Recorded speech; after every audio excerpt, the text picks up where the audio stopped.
Well, welcome. I'm Barbara Lapointe, your host for this insightful author conversation with Tim Coates. Now, if you're just joining us here on video number 3, I encourage you to go back and watch video number 1 and number 2.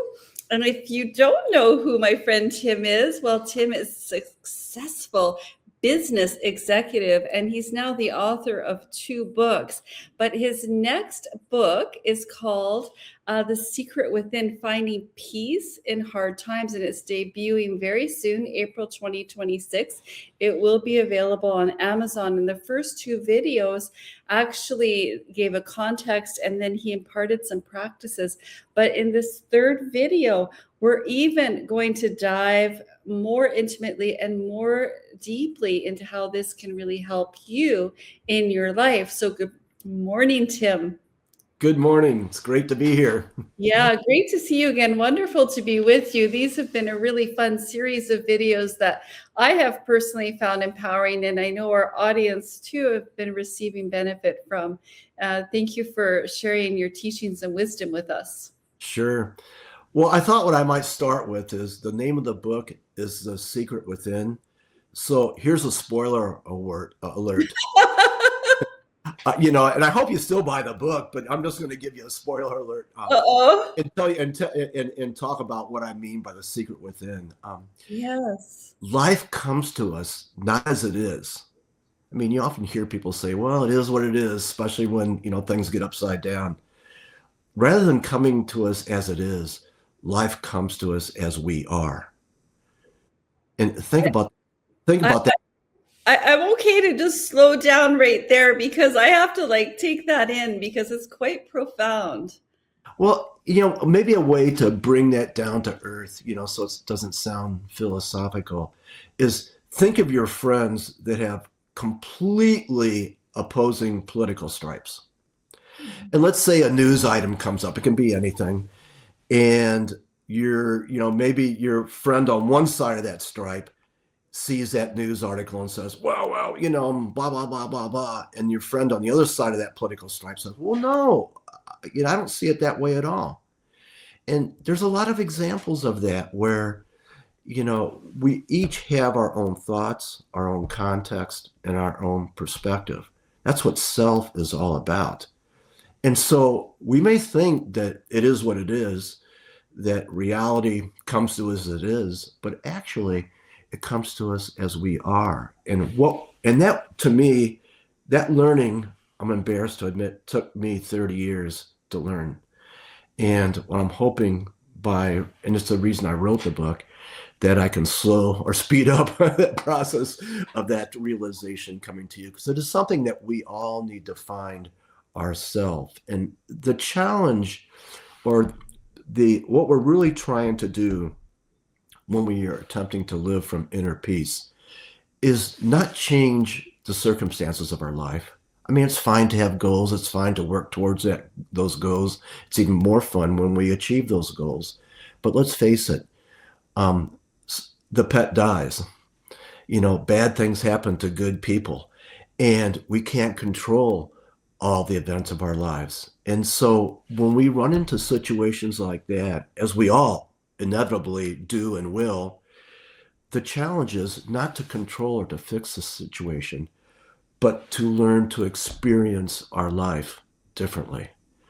And what we talked about in the first 2 videos, if you didn't get a chance to watch them, and I'd encourage you to do that, the first video talked about a new kind of awareness, more or less like booting your life up with a new firmware, downloading the latest stuff from Apple or wherever, you get your downloads from. And all of a sudden your phone's working in a way you never thought possible. That was the first part. The second part, we really talked about, well, how do you do that? How do you download that new, software? How do you boot your life up into a new mode of awareness? And that was the second part. And in this third part, what I want to talk about and share a couple specific examples that I am working on as we speak, is what are some of the practices that go beyond silent fitness that we talked about in the second video to really living from a place of peace. Because living from a place of peace is, not everyone's goal. I mean, it's a high sort of thought form, or a high thing to aim for. But I mean, maybe that's why we're here. And how do we live from a place of peace? And do you personally believe that our point of power is in the present moment? I think we hear a lot, carpe diem is the Latin, right? Seize the day. And we hear that a lot. And I always heard that, and I always believed it. I think, Marcus Aurelius, way back 2,000 years ago, used to talk about stuff like that. But the thing is we don't know how to live in the moment. We don't know how to release our thoughts. We don't have any practice with stillness and not rushing off to do this and that. So I think the presence does hold the key to peace, but it's kind of like saying, yeah, it wouldn't be nice if I had $1 billion. The presence is not something we can just reach out and take off the shelf. And so a couple practices I would like to share that have helped me with this. The first one I'm going to share is called Stop, Accept, and Renew. 3 words: stop, accept, and renew. Renew. Stop, accept, renew. And there are 3 separate processes to employ when one is feeling very emotionally or very thoughtfully troubled. Let's face it, when we have troubling thoughts, can be as bad, as simple as, or as benign as, maybe the boss told you off at work, or maybe someone said something unkind to you in a social setting, or maybe your spouse died. I mean, there's all kinds of things that upset the apple cart.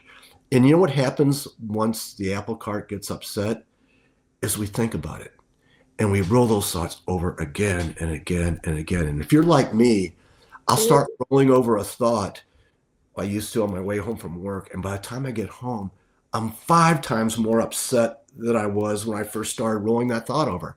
I can't believe she said that when he said this, and you just roll it over and over and over and you get in your mind. So the first step, stop, is just to say, when that thought comes up in your mind and you start to circulate it, you say stop. And stop is just like the button on a Spotify if you're listening to music on Spotify or whatever you like to listen to music. Let's say a song comes on that you can't stand. Stop. And maybe when you take your finger off that stop button on your phone, it restarts. No, stop. And the song restarts again. No, stop. And you practice this. And you practice it to the point you may have to hit stop, 24 times before it stops for even 15 seconds. But if you practice stop and practice it again and again and again over a period of days and weeks and even longer, you begin to acquire the ability to stop a troubling thought. You begin to realize, I'm having a troubling thought. And before that thought catches fire in my consciousness and ruins my evening, I'm going to say, stop. That's the first step. The second step in this practice is accept. And that's hard because some situations are extremely hard to accept. But after you stop the troubling thought, you switch to, I'm going to accept this moment right now, right here. And I'm going to accept what life's been given me. And I'm not going to wish for things to be different. That's the hardest part. But I'm going to accept what is before me right here.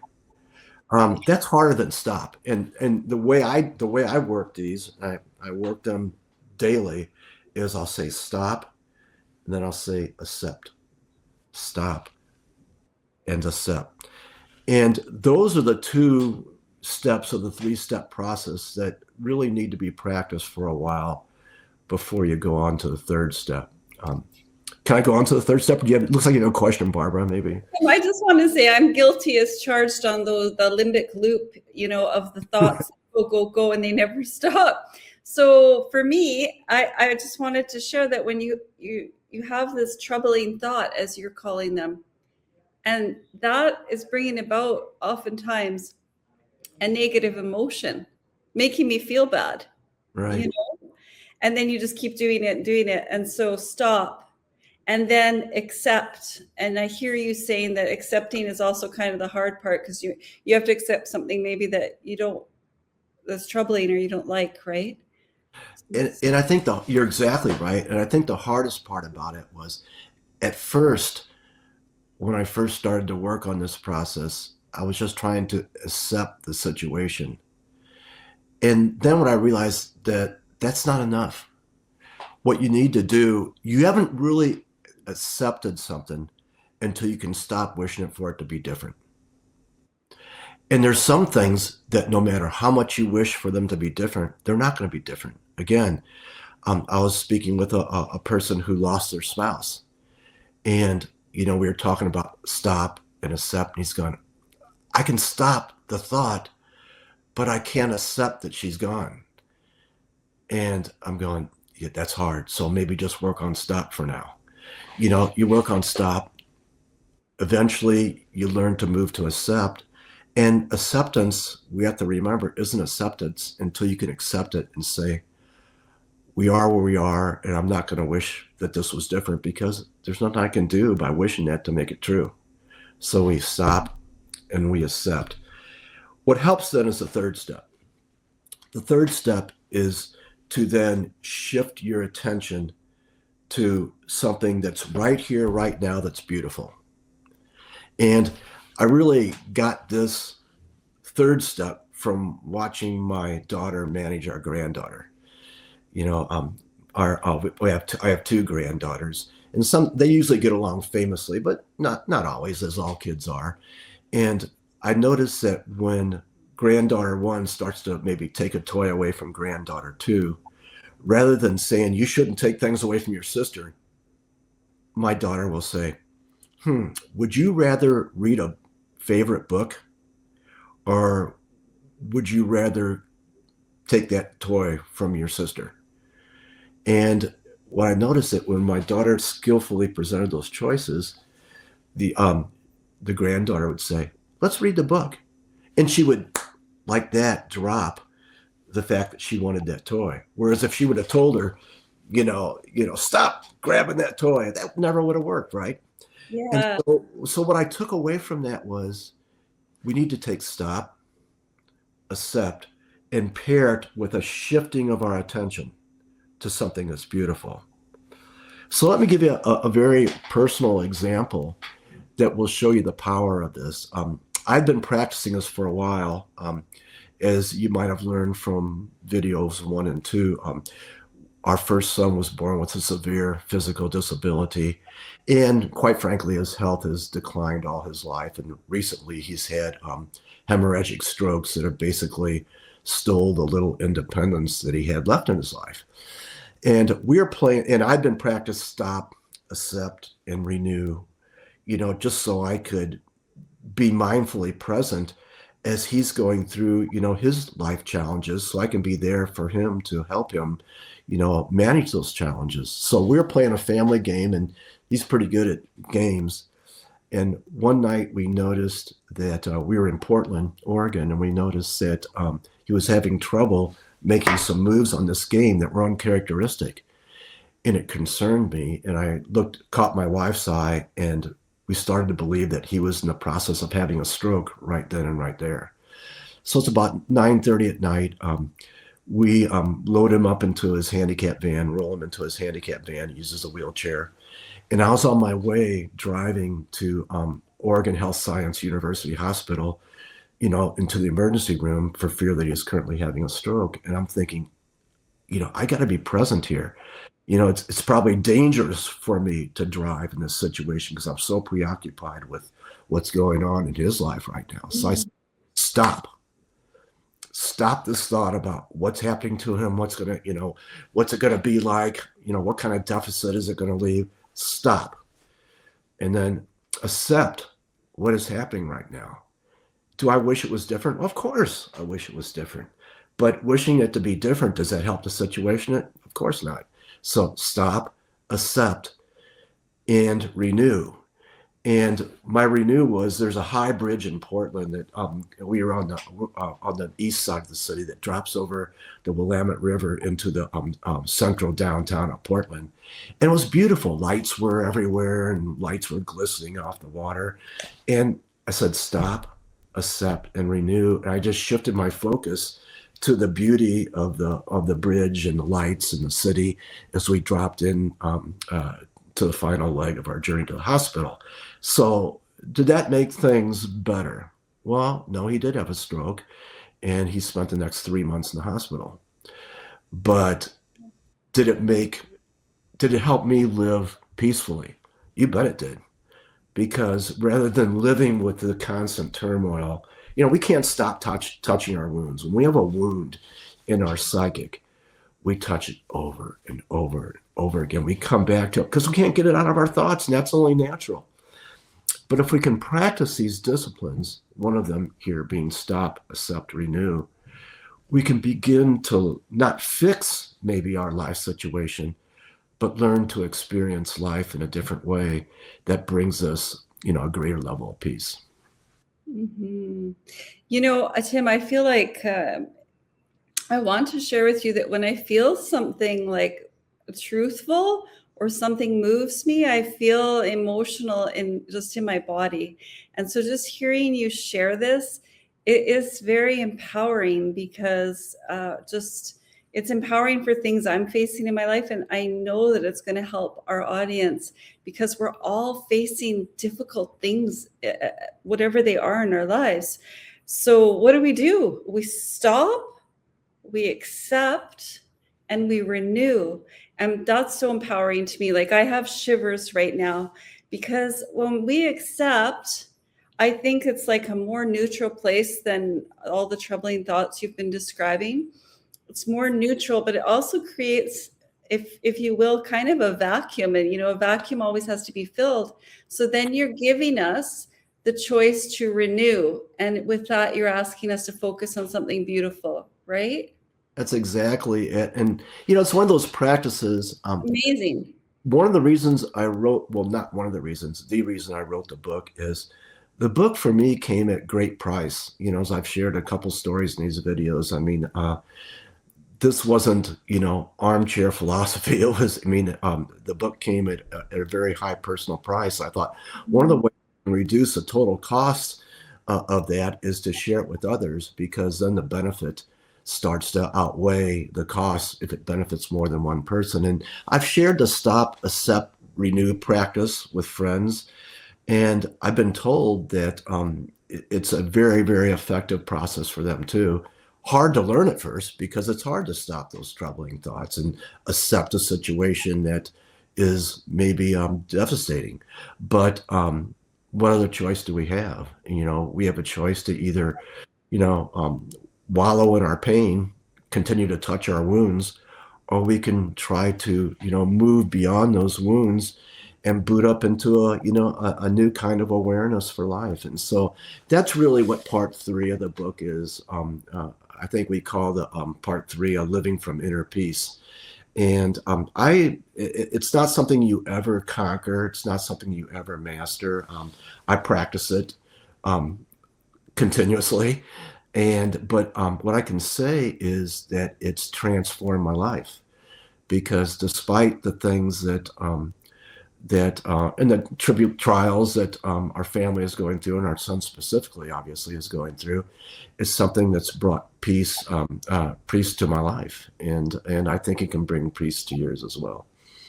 Oh, that's phenomenal, beautiful, and I love that you're really sharing your whole life story and kind of in a way paying your pain forward, because there's so many powerful spiritual lessons in your book. So I encourage everyone to buy the book, watch the 3 videos that accompany each section of Tim's book. And what would be the perfect place to close our conversation? What would you want someone to walk away with after watching this 3rd video that they could hold on to and think about? Well, I think it's just one sentence. And I had a good friend. I shared the sentence. I write a weekly blog, so I think Barbara will share my website address. So if you'd like to subscribe to my weekly blog, you can do that too. But a friend just the other night shared this with me, that she's used this sentence. She's a docent at Minneapolis Institute of Arts, and she goes, "I use this quote in every one of my tours." I go, "Well, I can't remember which quote she's talking about," and the quote is that life comes to us not as it is, but as we are. And if you think about that, I mean, it's true for art too. Art affects us not as it is, but as we are. Because there's a piece of art and there's us. And what creates an artistic moment is when what we're bringing to the party interacts with what that piece of art brought from the artist. And when those two things form, there's a miracle of we that comes out of that. And so I guess my biggest, maybe my tagline for generating book sales would be life comes to us not as it is, but as we are. And, you know, the book is based on 40 years of learning. It took me 10 years to write the book, which I think I was trying to channel Winston Churchill. Winston Churchill once said, "If I had more time, I'd have given a shorter speech." If I had more time to prepare, I would have given a shorter speech. So I took the time to prepare. The book took 10 years to write. It's a very short book. It's about 150 pages. But I believe what it contains can change your life. And the reason I believe it is because it changed mine. Thank you so much, Tim. I mean, it's been incredible to be in conversation with you again. And I love your blogs, by the way. Definitely check those out. Make some comments in the feed. Tim's going to be available to respond to any questions or thoughts you might like to share. Tim, share your website with us before you go, because I know people are going to want to connect. So there's two ways to find me. One, if you Google Tim Coates, Coats, everybody wants to put an E in it, so it's not Coates, it's Coats. It'll probably come up. It comes up as the first hit for me. But if it doesn't come up, there's a way that's equally easy. It's tim-coats.com. So tim-coats.com. And you'll come into my website, and at the bottom of any page, you can subscribe to the blog. And every Sunday morning, I post a blog that can be read in 2 minutes. It's nothing that requires a tremendous amount of time, but my intent is just to bring a little sunshine into the world.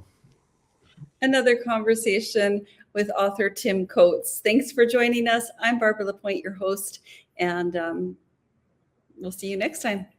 Thanks, Barbara. Bye-bye, Tim. Thanks.